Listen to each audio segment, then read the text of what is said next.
Hello children, welcome to असा education. आज हम करेंगे सीबीएसई की 8वीं क्लास की हिंदी की किताब भारत की खोज के 3rd चैप्टर सिंधु घाटी सभ्यता के प्रश्न उत्तर। इसके हम करेंगे अति लघु उत्तरीय प्रश्न। तो आइए देखते हैं कि आपका पहला प्रश्न क्या है। पहले प्रश्न में है सिंधु घाटी सभ्यता के अवशेष कहाँ मिले हैं। तो सिंधु घाटी सभ्यता के अवशेष मिले हैं हमको सिंधु में, मोहनजोदड़ो और पश्चिमी पंजाब में हड़प्पा में। अगला है सिंधु नदी किसके लिए प्रसिद्ध है। तो सिंधु नदी अपनी भयंकर बाढ़ों के लिए प्रसिद्ध है। यहाँ पर बहुत ही भयंकर बाढ़ें आती हैं। अगला है सिंधु घाटी सभ्यता में मिले मकान कैसे हैं। तो सिंधु घाटी सभ्यता की जब खुदाई हुई तो जो मकान मिले वो अधिकतर 2 या 3 मंजिले थे। तो सिंधु घाटी सभ्यता की खुदाई में मिले मकान 2 या 3 मंजिले हैं। अगला है ऋग्वेद का रचना काल कब का माना जाता है। तो ऋग्वेद का रचना काल अधिकांश विद्वानों ने ऋग्वेद की जो ऋचाएँ हैं उनका समय माना है ईसा पूर्व 1500। तो ऋग्वेद का रचना काल 1500 ईसा पूर्व माना जाता है। अगला है मैक्स मूलर ने ऋग्वेद के बारे में क्या कहा है। तो मैक्स मूलर ने इसे आर्य मानव के द्वारा कहा गया पहला शब्द कहा है। तो मैक्स मूलर ने कहा है कि जो ऋग्वेद है वो आर्य मानव के द्वारा कहा गया पहला शब्द है। अगला है वेद शब्द की उत्पत्ति किस धातु से हुई, इसका क्या अर्थ है। तो वेद शब्द की उत्पत्ति विद धातु से हुई है और इसका अर्थ होता है जानना। तो वेद शब्द का अर्थ है अपने समय के ज्ञान का संग्रह है। अगला क्वेश्चन है भारतीय संस्कृति में कौन सी प्रवृत्ति का आरंभ दिखाई देता है। तो भारतीय संस्कृति में विशिष्टतावाद और छुआछूत की प्रवृत्ति का आरंभ दिखाई देता है। तो भारतीय संस्कृति में क्या था, विशिष्टतावाद और छुआछूत की जो भावना थी लोगों में दिखाई देती थी। तो कुछ लोग ऐसे थे जो अपने आप को बहुत ऊंचा समझते थे और दूसरे लोगों को नीचा समझते थे। तो छुआछूत की जो भावना थी उनके अंदर काफ़ी ज़्यादा थी और वो अपने आप को बहुत अधिक सुपीरियर समझते थे, बहुत अधिक दूसरों से अलग समझते थे। तो उपनिषदों का समय कौन सा माना जाता है। उपनिषदों का समय ईसा पूर्व 800 के आसपास माना जाता है। यह हमें भारतीय आर्यों के चिंतन में एक कदम और आगे ले जाता है। आर्यों का प्रवेश कब माना जाता है। तो आर्यों का प्रवेश सिंधु घाटी युग के लगभग 1000 वर्ष बाद हुआ था। अगला है उपनिषदों का झुकाव किस ओर है। तो उपनिषदों का झुकाव अद्वैतवाद की ओर है। अगला है सिंधु घाटी सभ्यता के लोगों को व्यवहारिक दृष्टि से कहाँ का माना जाता है। तो सिंधु घाटी सभ्यता के लोगों को व्यवहारिक दृष्टि से भारत का ही निवासी माना जाता है। अगला है सिंधु घाटी सभ्यता ने किन किन सभ्यताओं के साथ संबंध स्थापित किए और व्यापार किया। तो सिंधु घाटी सभ्यता ने फारस, मेसोपोटामिया और मिस्र की सभ्यताओं के साथ संबंध स्थापित किए और इनके साथ व्यापार किया।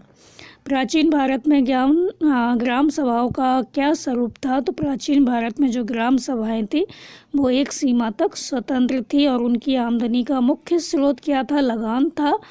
उसका भुगतान प्रायः ये लोग कैसे करते थे, गल्ले या पैदावार की शक्ल में करते थे। ये इनकी पैदावार का छठा हिस्सा होता था। अगला है सिकंदर के आक्रमण से कौन से 2 विलक्षण व्यक्ति सामने आए। तो कौन से 2 ऐसे व्यक्ति थे जो बहुत प्रतिभाशाली थे। तो ये थे चंद्रगुप्त मौर्य और चाणक्य। अगला है राजतरंगिणी किसके द्वारा लिखित रचना है। तो राजतरंगिणी जो है वो कल्हड़ के द्वारा लिखी गई प्रसिद्ध रचना है और जो लेखक हैं उन्होंने इसको एकमात्र प्राचीन ग्रंथ माना है जिसे इतिहास माना जा सकता है।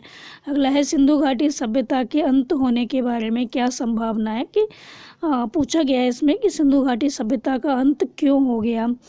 तो सिंधु घाटी सभ्यता का अंत मौसम परिवर्तन के कारण हुआ। क्या हुआ होगा, धीरे धीरे ज़मीन सूखती गई होगी और वहाँ पर क्या हुआ होगा, जो खेत थे सब रेगिस्तान बन गए।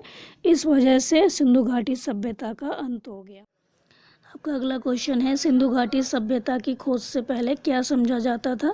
तो सिंधु घाटी सभ्यता की जब खोज हुई उससे पहले यह समझा जाता था कि हमारे पास भारतीय संस्कृति का सबसे पुराना इतिहास क्या है, वेद हैं। तो भारतीय संस्कृति का सबसे पुराना इतिहास जो बताया गया है वो बताया गया है वेदों में। ऐसा सिंधु घाटी सभ्यता की खोज से पहले समझा जाता था। अगला है वेद किसके अधिक निकट हैं। तो वेद भारत के महाकाव्यों की संस्कृत की अपेक्षा अवेस्ता के अधिक निकट हैं। तो अवेस्ता क्या है? अवेस्ता का शाब्दिक अर्थ होता है आधार या स्तंभ, और ये फारसी धर्म में जो पवित्र ग्रंथ होते हैं उसका सामूहिक नाम है। तो जो वेद हैं वो भारत के महाकाव्यों की संस्कृत की अपेक्षा अवेस्ता के अधिक निकट हैं। अगला है सबसे बड़ा सांस्कृतिक समन्वय कौन सा हुआ? तो सबसे बड़ा सांस्कृतिक समन्वय जो बाहर से आए हुए आर्य थे और द्रविड़ थे उनके बीच हुआ। इन दोनों जातियों के बीच सबसे बड़ा समन्वय हुआ, जो संभवतः सिंधु घाटी सभ्यता के क्या थे? प्रतिनिधि थे। अगला है बहुत से हिंदू वेदों को कैसे ग्रंथ मानते हैं? बहुत से हिंदू हैं वो वेदों को कैसा ग्रंथ मानते हैं? प्रकाशित धर्म ग्रंथ मानते हैं। अगला है मानव जाति की पहली पुस्तक कौन सी है? तो मानव जाति की पहली पुस्तक ऋग्वेद है। मतलब जो पहला वेद है ऋग्वेद, उसको मानव जाति की पहली पुस्तक माना जाता है।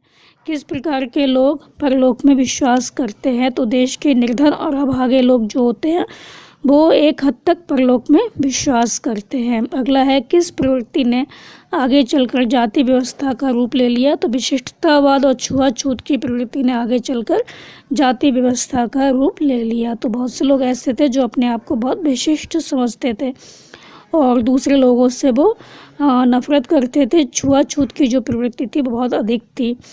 तो बहुत से लोग अपने आप को ये समझते थे कि हम और लोगों से अलग हैं, ऊंची जात के हैं। तो उस समय जो विशिष्टतावाद और छुआछूत की प्रवृत्ति थी, इसी ने आगे चलकर जाति व्यवस्था का रूप ले लिया। कौन सी संस्कृति हजारों वर्षों तक नहीं बनी रह सकती? तो कोई भी संस्कृति जो बुनियादी तौर पर पारलौकिकतावादी होगी वो हजारों वर्षों तक नहीं बनी रह सकती। जो लोग परलोक की सब चीज़ें हैं इनमें विश्वास रखती होगी वो हजारों वर्षों तक नहीं बनी रह सकती। तो ये थे इस चैप्टर के कुछ क्वेश्चन। इसके आगे के हम करवाएंगे अगली वीडियो में। तो आप इसको अच्छे से समझकर याद कर लीजिए और हमारे चैनल असह एजुकेशन को लाइक कीजिए, सब्सक्राइब कीजिए और शेयर करना मत भूलिए। Thank you.